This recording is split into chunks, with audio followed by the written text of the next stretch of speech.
बऱ्याच व्हिडिओ पाहिला मी म्हातारीच्या चूळ, Nivati light house आणि डॉल्फिन बद्दल, पण हे खरं असतं का? चला मी दाखवतो. मी गेलो होतो वक्रतुंड बोटिंग सफारी सोबत एक्सपिरियन्स करायला. हे कसं असेल? सकाळी आम्ही निवती बंदरावरून निघालो सगळे पॉइंट्स पाहायला.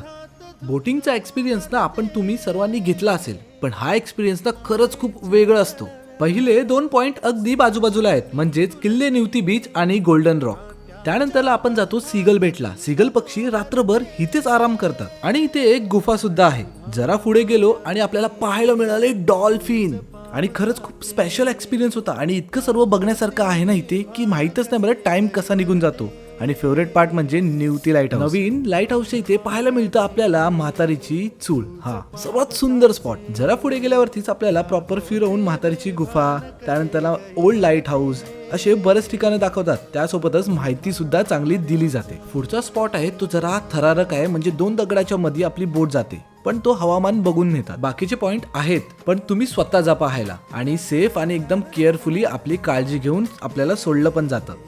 तुम्हाला जर ही व्हिडिओ आवडली असेल तर तुम्ही पण नक्की जा इथे. कोकणात फिरायला जाताय तर इथे एकदा तरी गेलंच पाहिजे. बुकिंगसाठी नंबर दिलाय. थँक्यू.